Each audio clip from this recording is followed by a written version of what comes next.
it's certainly something that is not a great thing for civil aviation. However, each company has to manage its own issues. As far as the ministry is concerned, we are quite steadfast in our resolve in terms of helping airlines with whatever fundamental issues there are.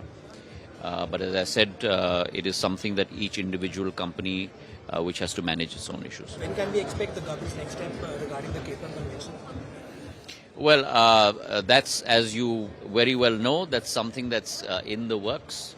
And when that will be ready, it will be certainly presented first before Cabinet and then Parliament. Any word on the resumption of flights? Well, we have very clearly said that we would want a resumption of flights as soon as possible. They have to submit their plan to DGCA, which will cover the number of planes, the number of routes, and basis that plan, DGCA will then decide how to take it forward. So the capacity gap left in the market because of the withdrawal of all these flights, are you pursuing with other airlines? Well, as I mentioned to you, that we in civil aviation, we've gone through a very, very difficult time in the last 3 years.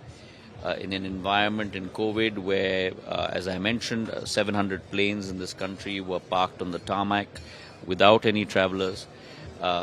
We've gone through a V-shaped recovery where we have crested all the highs of the past. Pre-COVID, our high was roughly about 4.25 lakh passengers a day. In an off-season, we have carried close to 4.56 lakh passengers a day. So therefore, today, the key issue has now become not passenger traffic, but has become capacity. And that capacity, as you well are aware, is an international issue because there are supply chain issues with all major manufacturers. Our airlines have put in huge bulk orders. Air India is an example of that, of 470 aircraft. And we are desirous that these aircraft of multiple airlines that have placed orders, be it Indigo, be it Air India or even our regional players, come to our shores as soon as possible so that they can ply and make sure they serve more passengers. In addition to that, what we have done to bridge this gap, if you will, is that we have tried to ensure that our wet lease policy, that was initially a 3+3 month wet lease policy, has been extended to a 6+6 month wet lease policy. Therefore, the gap between supply of airplanes and flying them can be looked at by many airlines through a wet lease program.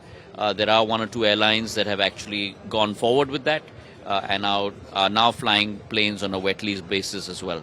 So we've tried to, as I mentioned in my speech, be very facilitatory to try and ensure that we increase capacity in whatever manner we can to make sure that we increase our growth. Sorry? Which is gap left by go first? Is the government pursuing other airlines to come and fill in that gap? Yes, we are, but you have to understand that that gap is limited not necessarily by an airline's desire to serve customers, but by the capacity of their fleet. And I've detailed out what our strategy is on as far as that is concerned. Sir, any communication with the P&W engine makers, sir? Well, I will say this, that there are a number of engines that are on the ground. As a minister, I cannot get into what the contractual issues are between yourself and him, for example. But certainly we have impressed upon them that we need to have our planes up and running. We cannot have multiple planes from one engine manufacturer on the ground in India, which is the case today, unfortunately. Was the ministry taken aback when the airline announced that it was going to cancel flights because DGCA said they were not informed about the cancellations when it came at the start of the month? Well, as I mentioned to you, that when they filed for NCLT was when the DGCA was informed, at which point of time the DGCA, being the regulatory authority, took action immediately, issued a notice to them, based on which their reply came in. That extension of cancelling flights was extended by another 5 or 7 days or 10 days by them. Today, as I mentioned to you, the DGCA is waiting for their plan in terms of starting flights again. If you like the video, do like, comment, share and subscribe.